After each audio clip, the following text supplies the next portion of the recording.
I turn my thoughts within, dear Lord, for here is where you dwell, in your kingdom nestled in my heart, where everything is well. I turn my thoughts within, dear God, and find pure love and peace, harmony, the watchword here, apparent doubt and discord cease. For here is where I find the truth. There is one, the all in all, the truth that makes me free to be. I heed its every call. I turn within, dear Lord, for there you dwell, in my heart of hearts, where all is well. The love, the peace and joy that is spirit expressed, I find 'tis me, dear God, and make manifest. I turn within, dear Lord, for there you dwell, in my heart of hearts, where all is well. The love, the peace and joy that is spirit expressed, I find 'tis me, dear God, and make manifest. I turn within, dear Lord, for there you dwell, in my heart of hearts, where all is well. The love, the peace and joy that is spirit expressed, I find 'tis me, dear God, and make manifest. I turn within, dear Lord, for there you. Oh, we turn within because there is the divine presence and power of all that is. Welcome, welcome, welcome, welcome to Lifeline. It is a joy to have each and every one of you joining us this evening. We are the Temple of Light Center for Spiritual Living, and we're coming from Kingston, Jamaica. I'm Sandra Cooper. I'll be your moderator for this next hour or so. And I am so happy to have you for this hour of connectivity, livity, love, and laughter. We have a very special guest with us this evening, and I will introduce him in a little while. But as we begin all things at the temple and in this practice, we begin with prayer. So I'd like to invite our pastor, Reverend John Scott, to just bless us with an affirmative prayer. Good evening. Thank you, Sandy. Good evening, worldwide spiritual family. It is a joy to add my own words of welcome to this wonderful program known as Lifeline, and to have an old friend. He's not old, but the friendship is. Dr. Dennis Merritt Jones, and he'll be properly introduced shortly. But let us just unite our consciousness in this opening affirmative prayer. And so we breathe in the breath of life, knowing that this is a conspiracy of pure love, for God is love. And that love is everywhere, equally evenly present throughout all of creation, and therefore right where each of us is this evening.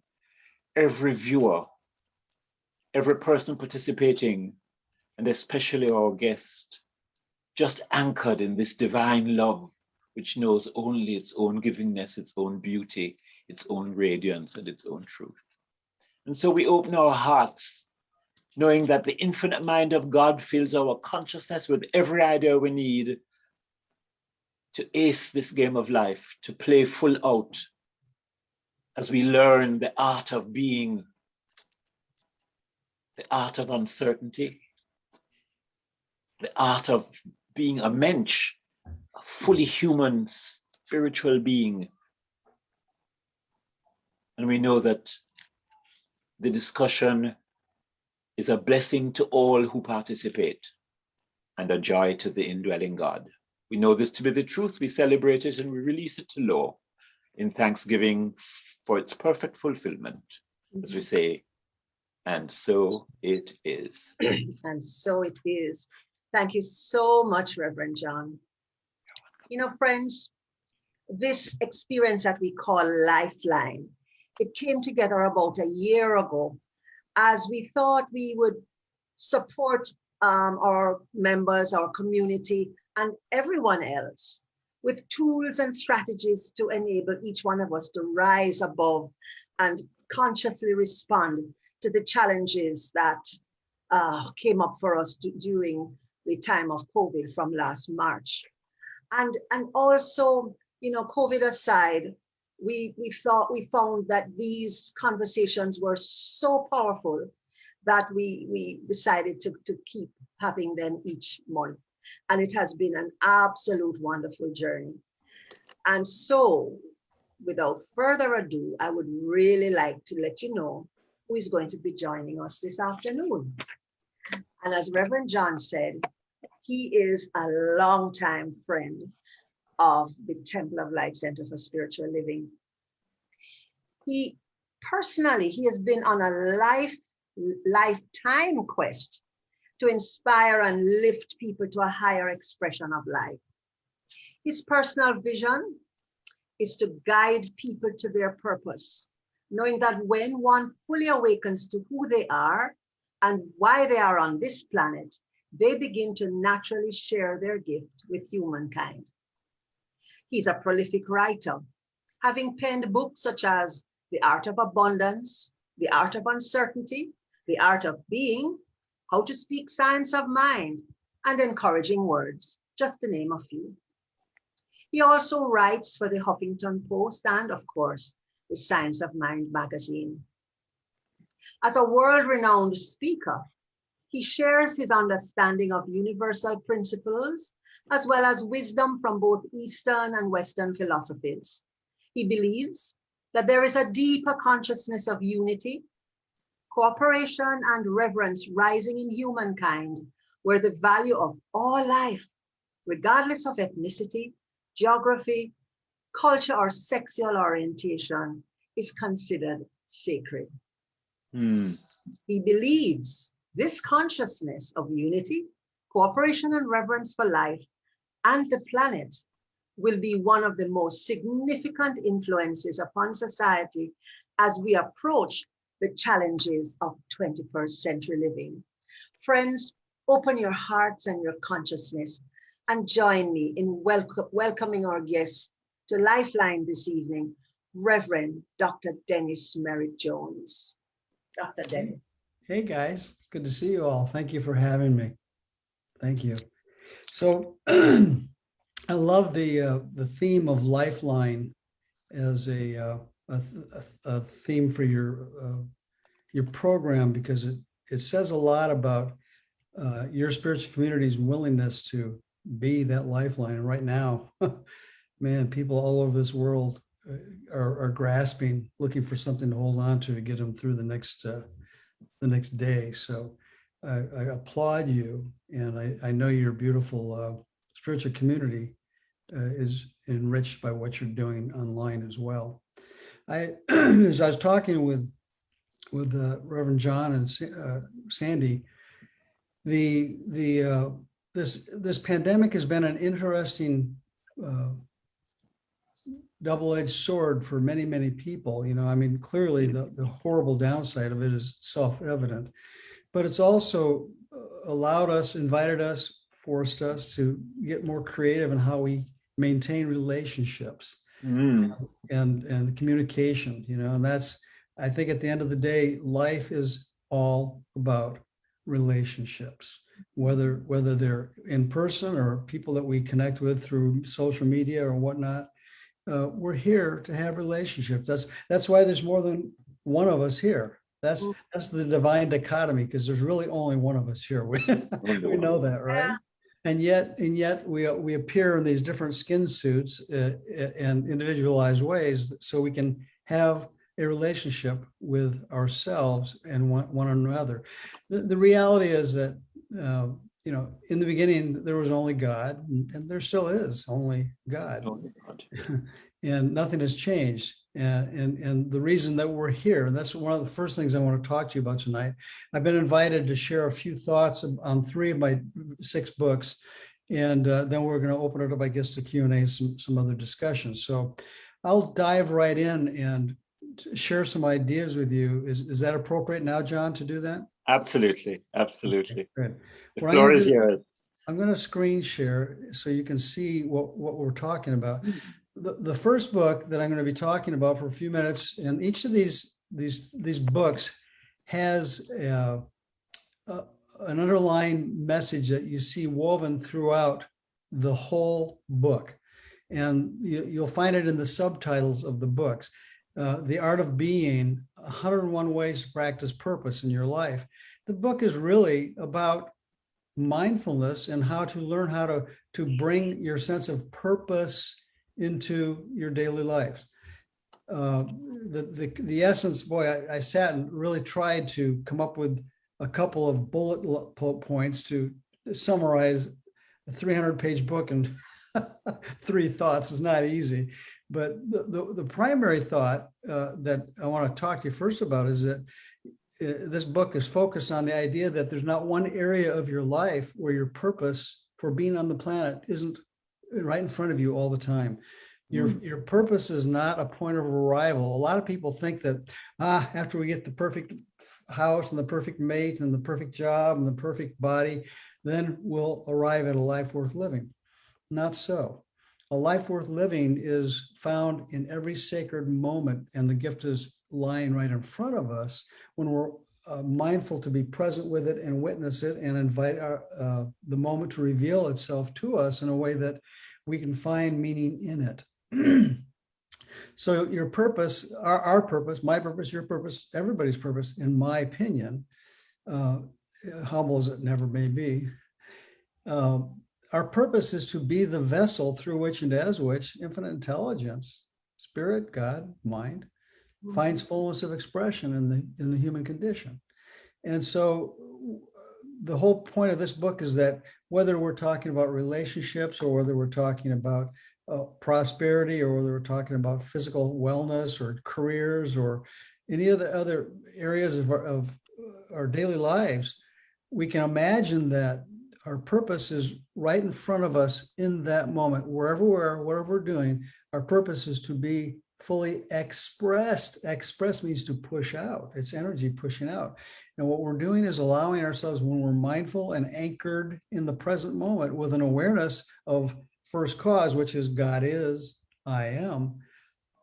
That's why we're here, is to be that emissary through which and as which the infinite intelligence of the one finds fullness of expression by unfolding itself in our lives, through our lives, especially in our relationships as well. The second point I want to talk about in this book is that life is a spiritual sojourn to the place you never left.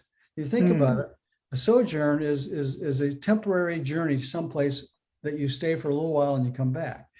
And the reality is that we are all on a journey to the place we never left, which is rediscovering, remembering our oneness with presence, with God. I wrote a book called Your Redefining Moments, Becoming Who You Were Born to Be. And that book is about taking the reader back to who they were the moment they were born, before the world got a hold of them and started shaping them and giving them opinions of who they are and what they should or shouldn't be. And so, when we're conscious, we're always on a sojourn, a journey back to that place where we never left, which is a deep awareness of our oneness with Source, the place from which we came. Nothing has changed. You can't be any more spiritual now. No. Irrespective, you're 100% spirit. Spirituality is simply the practicing of the awareness of presence of God in the present moment. That's all it is. So we lean into that through this book, The Art of Being. You discover that there's a lot of ways that you can bring a deeper awareness of your oneness with God to life if you're willing to come to the edge, which is why the second book I wrote, I'll talk about that in just a minute, is always inviting us to come to the edge and lean over. The third point that I'd like to talk about with this particular book is that that the book summarizes 3 questions that you can ask yourself on a daily basis to determine whether you're living a life of purpose and meaning. Okay. And you'll find your purpose in these 3 questions. The first question you have to ask yourself on a daily basis is, am I having fun? Mm. If you're not having fun, why are you doing it? You know, life is too dang short, or maybe it's too long to not have fun. We're not put here to suffer and to drag ourselves over broken glass in order to have a life of fulfillment. Fun is an important aspect of that. Okay. The second question we can ask ourselves on a daily life to discern how well we're doing at being, if you will, is, excuse me, one sec. Am I growing every day? Am I adding some content to who I am spiritually, emotionally, mentally, that causes me to push out? If you remember, all living things, all things that have life force in them are animated to push out. That Ernest Holmes referred to it as the creative divine urge. Look at your fingernails, look at your hair. There's something pushing out through all living things that's saying, I've got to be more tomorrow than I was yesterday. And so the second question is, am I growing on a daily basis? We have to seek to come to the green growing edge, if you will, of the great what is next. And we can't do that when we're stuck in the middle of the box. You think you can grow from in the field of what you already know, you're mistaken. Yep. If you stop growing, you atrophy. Yeah, literally. Absolutely, literally. The third question you can ask yourself on a daily basis, the first one is am I having fun? The second one is, am I growing? The third question is, am I lifting others? Am I serving others in a way that enriches their lives? Because if I circle back around to the understanding that there's really only one of us here, when I'm enriching other people's lives, when I'm serving others, with conscious awareness of that God is all there is, who else am I serving? I'm serving God, right? And ourselves. So living from this book, the essence of this book is to realize that you're not here by accident. You're here on purpose. You wouldn't be here. God would not have given you the privilege of living in a human skin if you weren't here to do great things with who you are. You can't do that until you step fully into the awareness that you're part of something much larger than yourself. So that's the essence of the art of being. And I invite you to make some notes if you'd like, and we can talk about these things when we're done with this conversation. Feel free to ask questions, whatever you'd like. The second book that I'd like to talk a few minutes about, which is a lot of you probably have read this, The Art of Uncertainty, How to Live in the Mystery of Life and Love It. And this book was a natural unfolding for me. After writing The Art of Being, I realized that people were looking for tools to help them get out of their stuckness. and there's nothing that keeps us stuck more so than fear. And living with a sense of doom and gloom around the corner. When we live optimistically, I actually say it right here, there's 2 types of mystics. There's optimistics and pessimistics. And I love that. I thought that was cute. But what is a mystic? A mystic is someone who, Ernest Holmes says, who is aware and accesses the awareness of the presence of infinite intelligence within him or her beyond the veil of the 5 senses. And so when we're living from a mystical place, there's a place within us that perceives the greater picture, that perceives the oneness with life, that perceives and accesses the guidance. A lot of people, they get stuck in fear because they're afraid to move forward.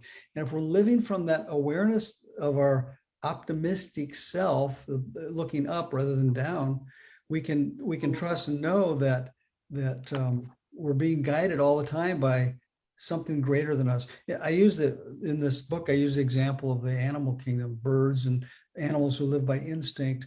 They're programmed, they're hardwired to thrive, not just survive, but to thrive. And they don't have an ego to get in the way that causes them to challenge that guidance that comes from within. We do. In the human condition, it's called intuition. when we're dialed in, we're aligned with our sacred self, and we're listening with our hearts and our ears, we can more fully receive the guidance we need to take the next step in whatever is ours to do. Okay. The three questions you can ask yourself as you come to the edge of that which is to be. The first question is, what role does fear play in keeping me stuck? Because fear keeps a lot of people stuck from growing or coming to the edge and leaning over. The second question is what do I need to let go of in order to come to step into the great that which is yet to be the next thing for me to be doing in my life? What do I need to let go of in order to do that? If you look at the stories you tell on a daily basis, the stories mean things you talk about and think about on an ongoing basis, they will tell you what you need to let go of, because they keep you stuck. If you listen very closely to what you talk about, focus on a lot. Sometimes those stories generally are based on, oh, ain't it bad? Hey, look what she did, he did. It's, here's your first a bit of advice from me. Turn off the news. Don't watch the news, because the news will continue to feed you the things that are not productive to a life worth living. So the third question you can ask yourself, the first question is, what role does fear play? Get very clear on what role fear is playing in keeping you stuck. The second question is, what do I need to let go of? What do I need to let go of? Thank you. And the third question is am I taking time daily to acknowledge and to honor the giver of the gift? And of course, the giver of the gift is the beloved, and the gift is life itself. When we take time daily to honor the giver of the gift itself, life, we realize that we're part of something much larger than ourselves. In this book, I talk about the three miracles that are taught in the Eastern teachings. The first miracle is that anything exists. To live in an awareness that anything exists is quite amazing. Think about it.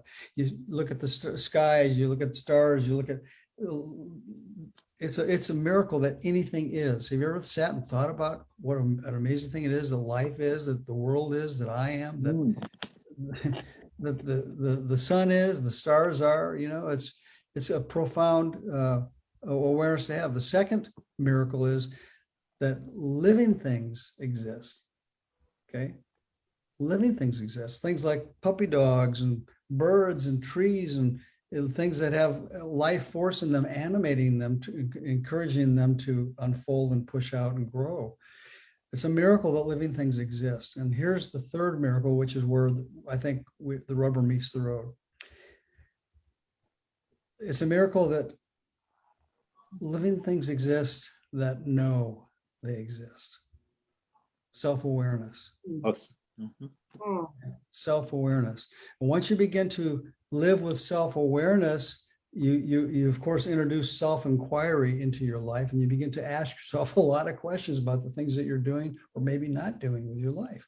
And you realize that in the process of these three miracles, self-awareness being the greatest one, is that when you embody that, you can realize what an amazing gift it is that you can have a thought, think a thought, or have a feeling or an emotion, and then step outside of that thought or that emotion and look at it, analyze it, challenge it, probe it, and talk to it, and be sure that it's the things that you want to give life to. And self-awareness is a profound gift to have. So that, The Art of Uncertainty, I summarize it in a great poem by Guillaume Apollinaire, and it's about always coming to the edge. He wrote, "Come to the edge," he said. They said, "No, we're afraid." "Come to the edge," he said. They came. He pushed them, and they flew. So you see, there is that within you that knows how to get you to what is next, but you have a role to play. You have a role to play, and that is to continually come to the edge of your discomfort zone and lean over and know that you're partnering with an intelligence that can get you through what's next if you invite it to have a role in your life. Beautiful. So the third book I'm going to talk to you about, there's other books that we'll talk a little about in a bit, but the third book that is my most recent book is called The Art of Abundance, 10 Rules for a Prosperous Life. And this book is one of my favorite books because it lays out a path to follow what I love about this also is that if you could read this book, you'll see Ernest Holmes' spiritual DNA embedded throughout the whole book. It's really the science of mind principles that are put into layman's terms in this book that make it accessible.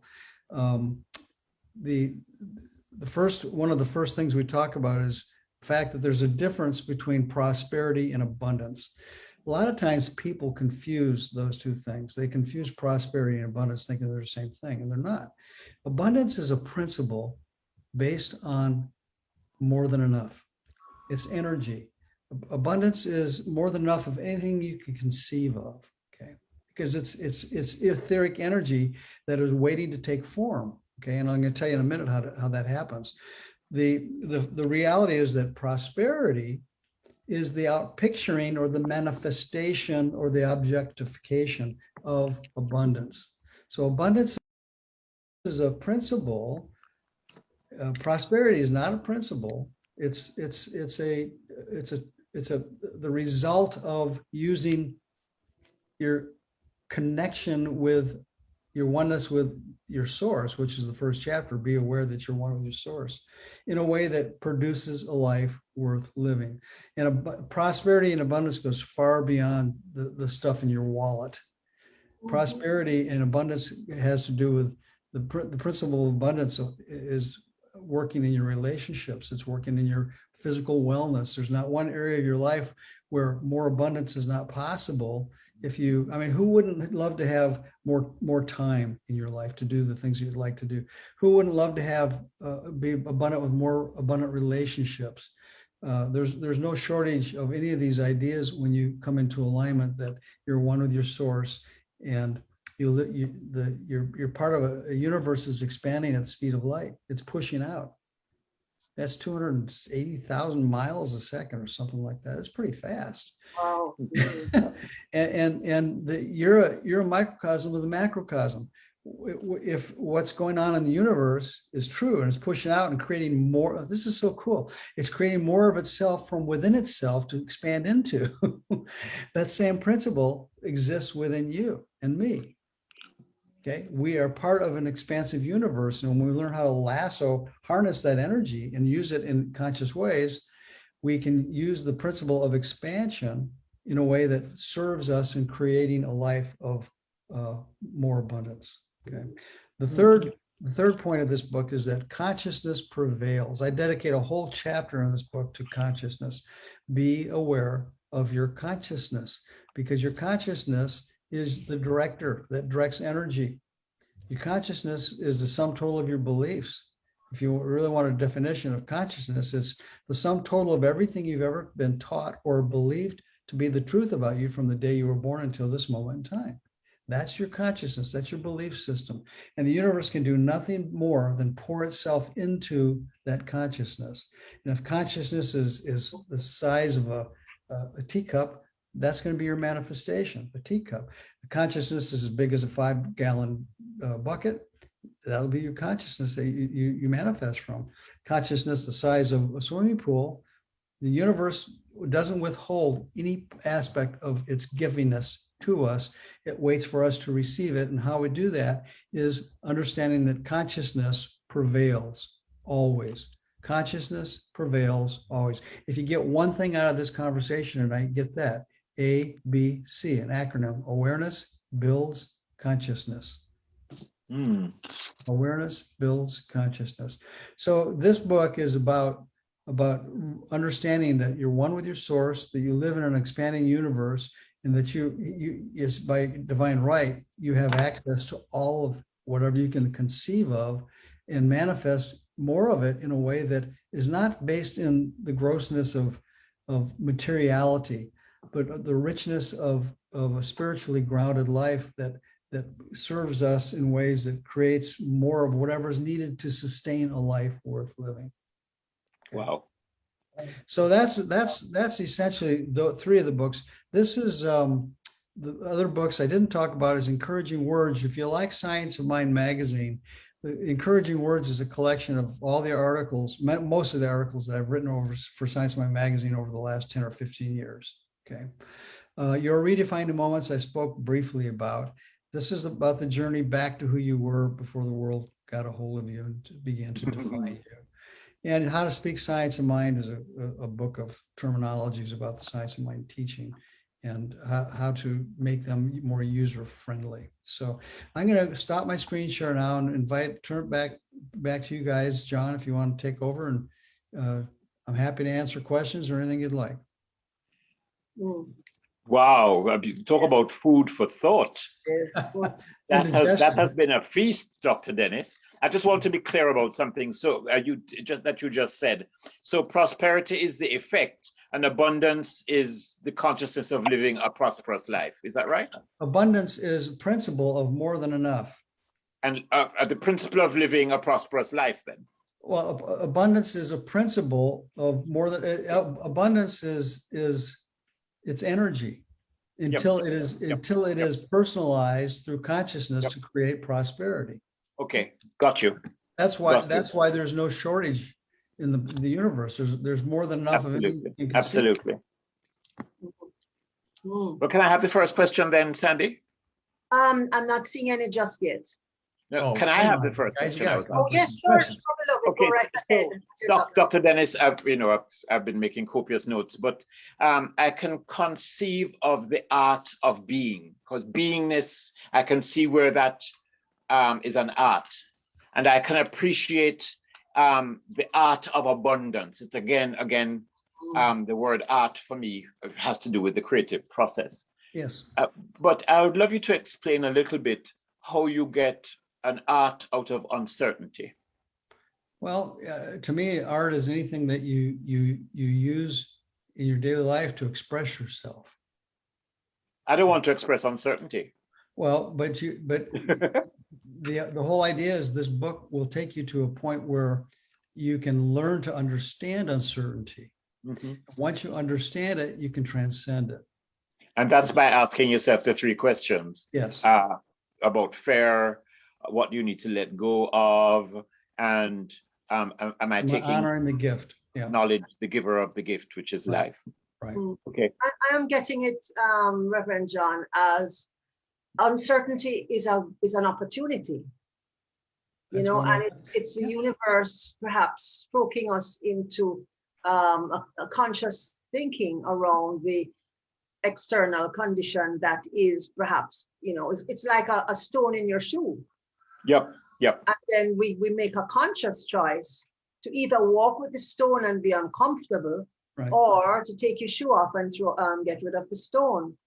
Which is why I came up with the idea of optimistic and pessimistic. I love that. every moment is an opportunity, as you just said, Sandy, to step into something great. And yet, how often do we not, because we're pessimists and we're looking down, we're fearful. Yeah, indeed. We come to the edge and we don't move any further because we're fearful of losing everything. And that's what fear is. You know why I think this is such an important conversation is because, as you said, Dr. Dennis, the pandemic has thrown the entire world into a kind of a tailspin, if so to speak, and into a period of great uncertainty. What's coming next? How am I going to fare? How am I going to manage it? So I found that your tips with those three questions very, very useful. And I mean, I encounter so many people who are just mired in fear. And as you said, if you listen to the news, it feeds the fear. It's never about the possibilities and what's good. It's always about what to look out for. Let's talk about that just for 1 sec, if I may, John. Sure. Fear. What is fear really? Fear is expectation. Well, you've heard the acronym: false evidence appearing real, right? Yes. There's another one: forget everything and run. which is what people tend to do. And that when fear Exactly. And ascends, what do they run? They run for the refrigerator, or they run for a bar, or they run you for got it. more Exactly meaningful right. relations, whatever. Yep. So at the end of the day, the way to understand fear is to understand that all fear is attached to a concern of loss of something. Yep. I think of it as a fear of death. All fear is attached to a concern of death. It's not necessarily a physical death. It could be the death of a relationship or a career or a bank account. You know, but if you look at fear, ask yourself this question: what am I afraid of losing? Because it's always attached to loss. There's a question that practitioner Steve is asking. That you expand a little bit more on when you said taking time to honor the giver of the gift. Yes. Speak a little more about that. Well, very seldom do we stop on a daily basis, and I guess I speak from my own experience and the many people I've mentored with over the years and whatnot, is that we don't generally stop and take a breath. And it's why mindfulness is such a huge part of my teachings, because we don't generally stop and mindfully presence ourselves in the moment and just appreciate the gift of being alive. You know, our minds are so stuck in doing. Here's doing. Do. Here's being.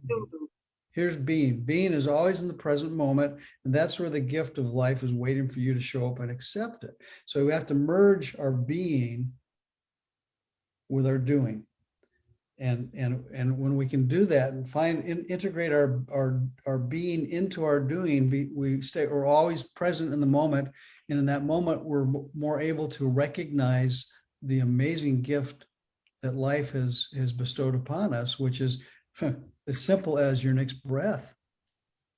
Think about that. Well, I think then that before we start doing our daily chores, doing our daily what we have to accomplish, we need to start every day with being still, with being. And yet, John, the art is to incorporate your doing into your being, or your being into your doing, so you can take it with you. So you take it with you through the day. Exactly right. That's awareness. Yeah, awareness. Wonderful. So that brings us if you just hit the road running and haven't stopped to be still, you take that idea of do into every activity. Yep. And that's why meditation is so important. That's why spiritual community is important. Anytime that we have, I have a prayer partner. There's times when I'm just so stuck on my stuff, I'll call her and do treatment work, prayer work with her, and she calls me the same, because sometimes we need that lifeline. We need somebody who's not stuck in the muck and the mire with us to pull us out. That's what a practitioner is, isn't it? A practitioner is able to stand and know the truth about you in those moments when you're not able to know it for yourself. Beautiful. I really think everybody should have a prayer partner, actually. Absolutely. Yeah. All of what you're saying really sort of ties in to the topic we had for this evening, which is mind your manner. And it really is a reminder of the importance of mindfulness. And I like the three questions that you asked in the first book, The Art of Uncertainty. The Art of Being. Yes. Am I having fun? I don't think we ask ourselves that question often enough, because we are so busy doing. Yeah. And in the doing, it's about getting goals accomplished, meeting targets and deadlines and timelines and so on. And so we don't have fun in the process.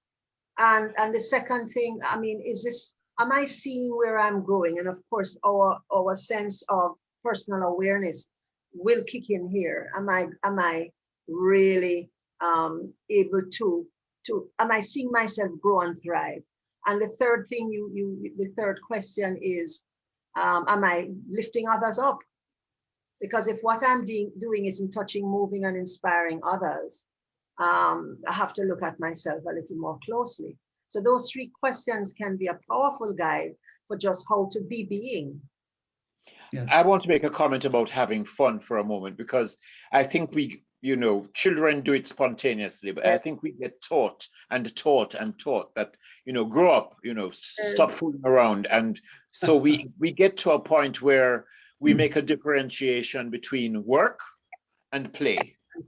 And instead of our work being our recreation and a fun-filled, joyful expression of who we are, it becomes a separate thing. It becomes a drudge and just a way of getting a paycheck. But we have fun after that.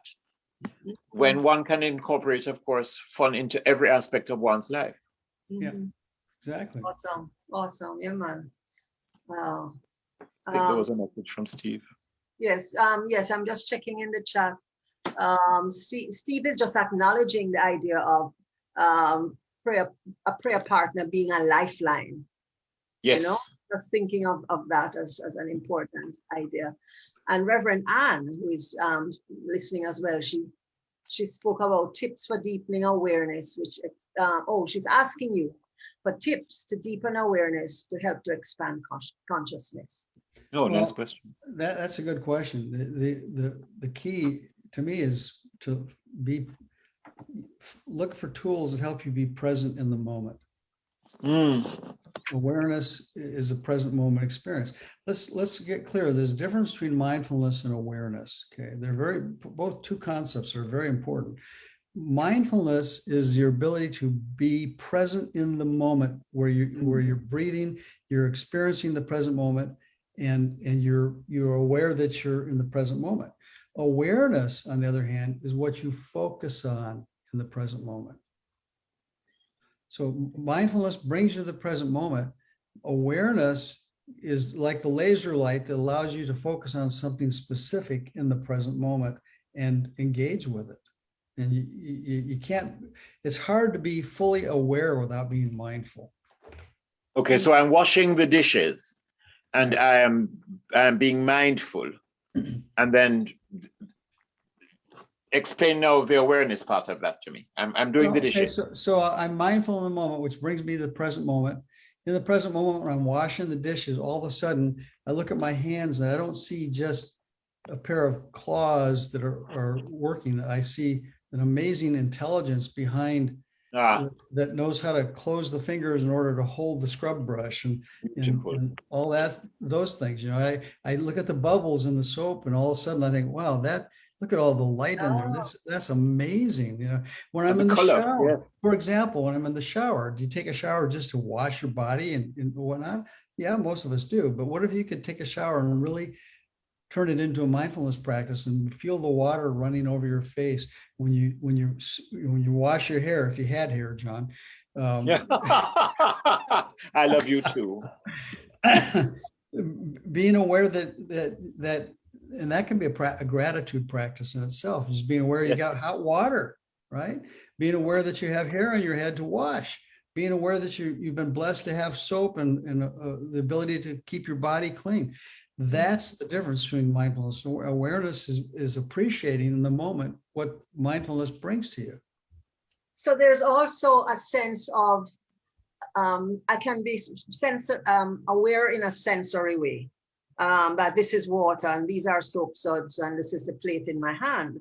But what I'm getting is a deeper awareness of what's behind the soap suds. Right. What's the infinite givingness that brings the water and allows me to wash my body and so on. So in that and the miracle that your mind can tell your hands what to do. Exactly right. A sense of unity with it all. That's a deeper awareness that you're talking about. Yeah, awareness is the ability to hone in on what is in the moment and give yourself to it in a way that it allows you to, that it enriches you in that moment.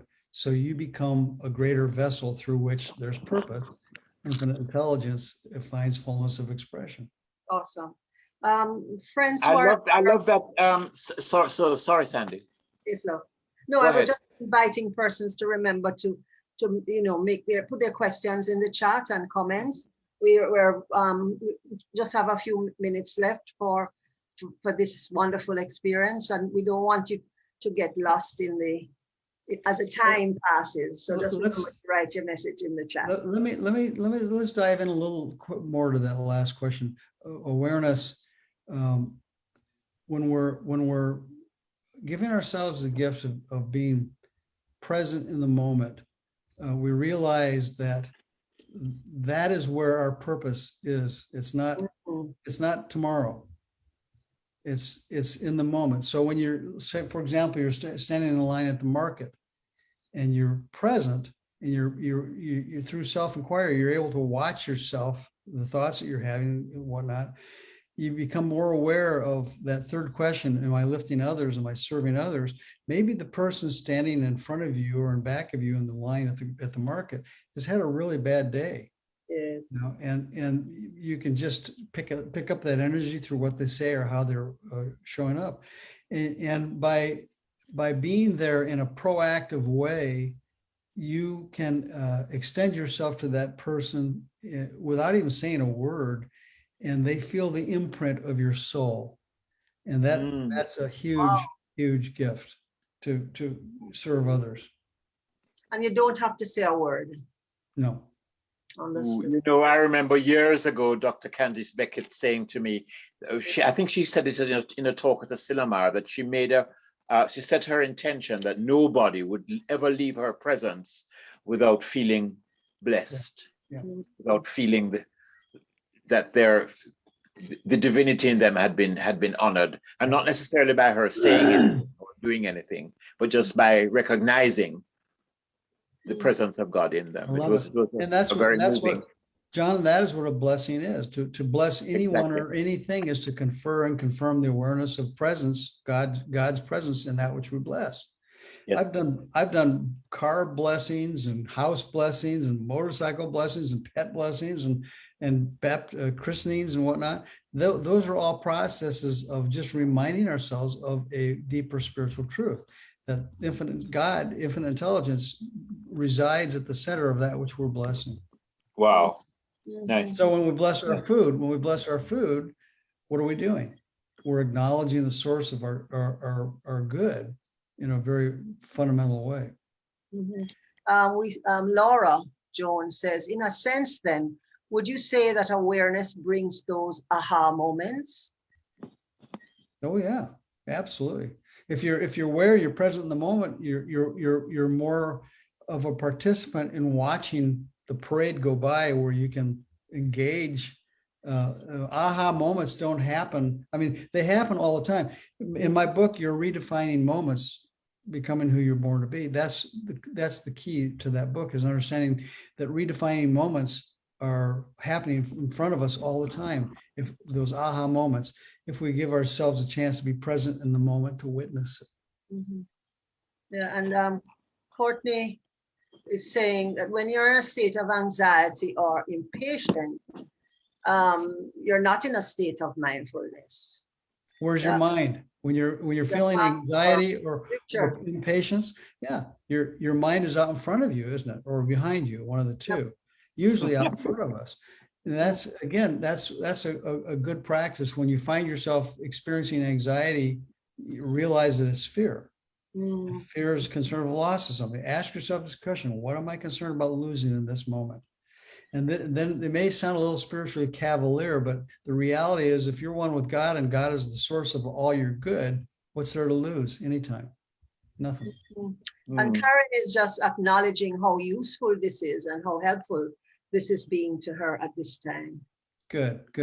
Well, when I get in front of an audience or in my classes, the very first thing I'll ask is, how are you breathing? I'll ask the question, how are you breathing? Because it is our breath that tethers us to the present moment. And when we're present in the moment, that's where the gift of life is waiting for us to show up and accept it. So our breathing is one of the most powerful ways to anchor ourselves in the present moment, to breathe in consciously and to breathe out consciously.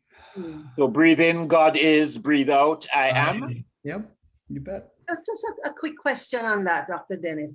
Why is it so easy to forget to be present? Because our egos believe that they're the most important part of our life. And what is our ego always doing? No. It's Uh-oh. projecting it out in front of us. Yeah. It's inviting us to put on a facade. Is all kinds of ways that we become dissuaded from being present in the moment and just being a clear vessel. Mhm. Wow, we're getting lots of likes and hearts with almost every statement that you're making. So a lot of resonance with our Facebook listeners at this time. That's Well, great. but we have about 10 minutes left. I mean, these sessions go far too quickly, don't you think, Reverend John? Absolutely, absolutely. Oh, you know, I mean, we were just about to bring a bottle of wine and turn on the music. Or mango juice, as you please. Oh, wow. So, you know, there's just so much here because each of those books could be an entire program, Oh yeah. an Oh, yeah. entire Could be an program. entire course.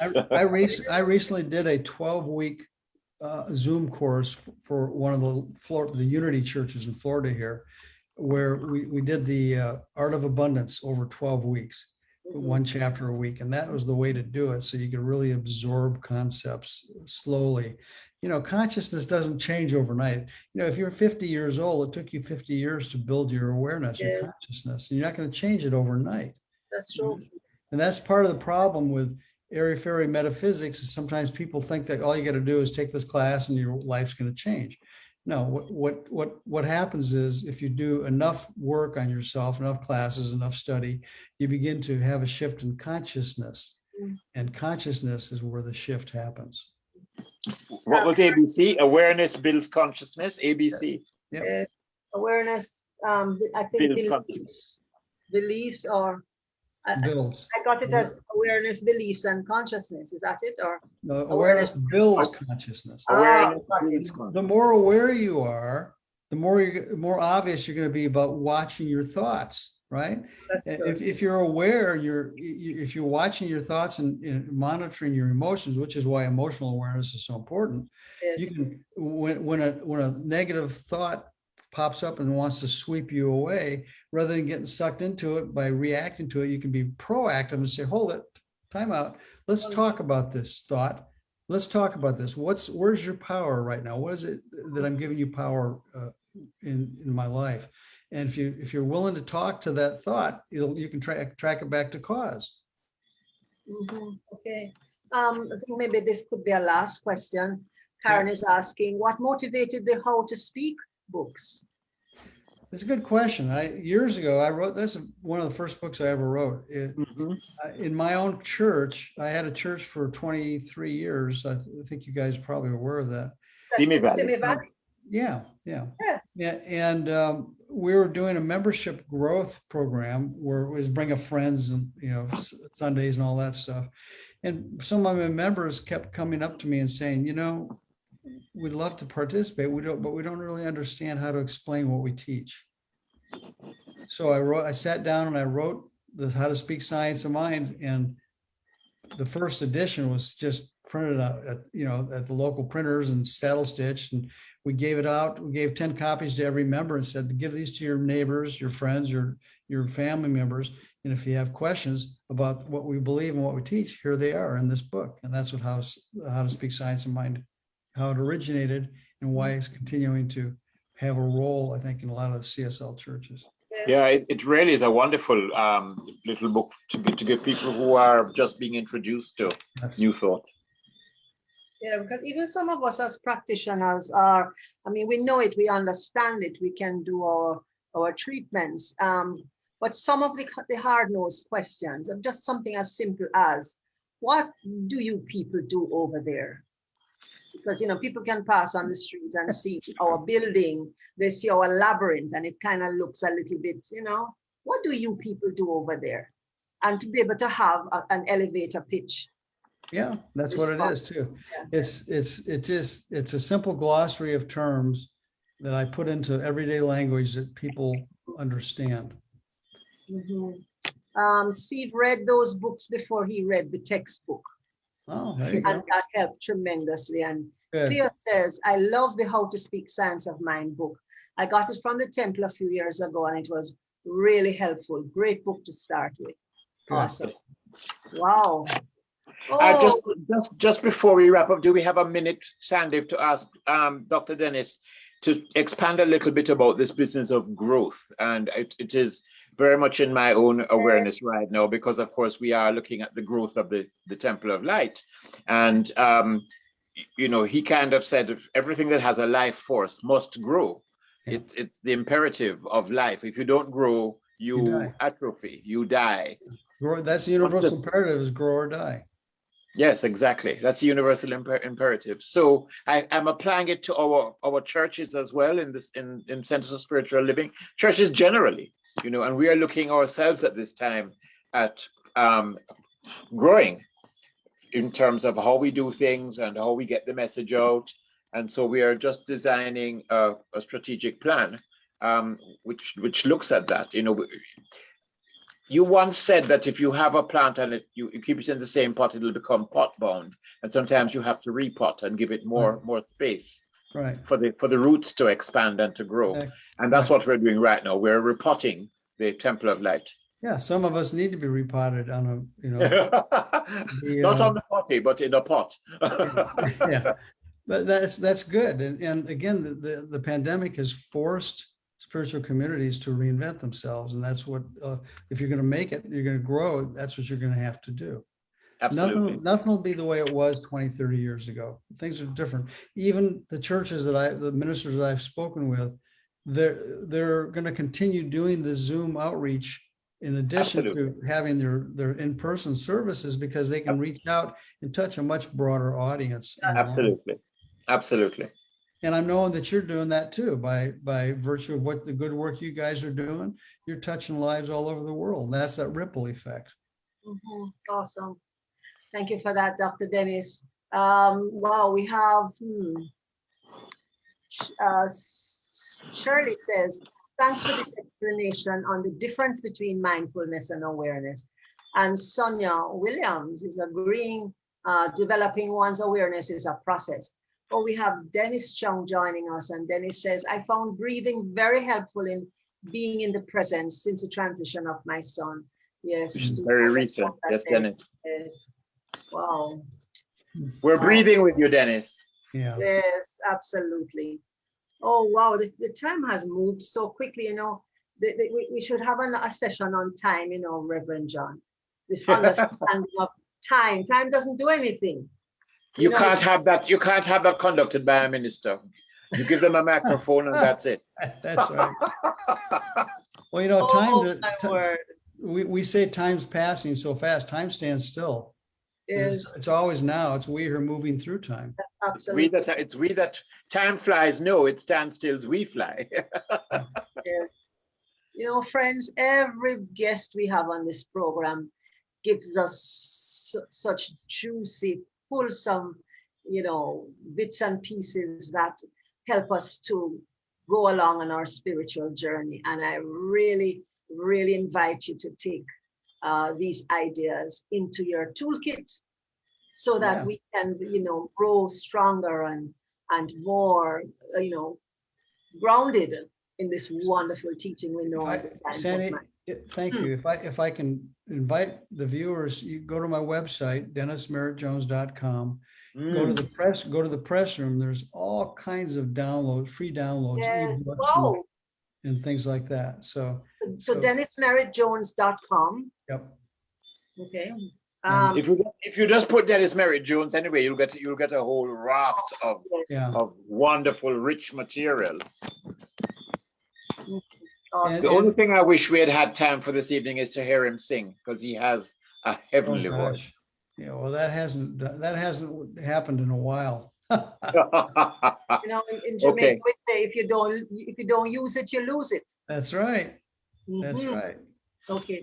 Oh, friends. So, you know, we have to bring our program to an end, sadly. But then they say all good things must come to an end. But I kind of don't really believe that. Perhaps this is just the beginning of that. Hence, the chief pleasure is in the next beginning. the next new beginning. Absolutely.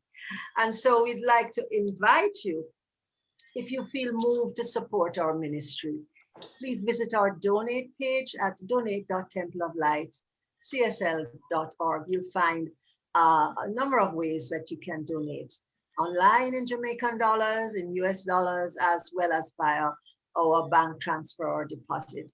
And so we really, really thank you for your generosity and for helping us to be a beacon of light in the world. Oh, it is such a joy to have had this experience. Reverend John, may I invite you to just say a special hug up and thanks to Dr. Dennis. Dr. Dennis, a special hug up and thanks. And I just know that everybody who has been blessed this evening by being on the program, and those who will watch the recording on Facebook and on YouTube, will just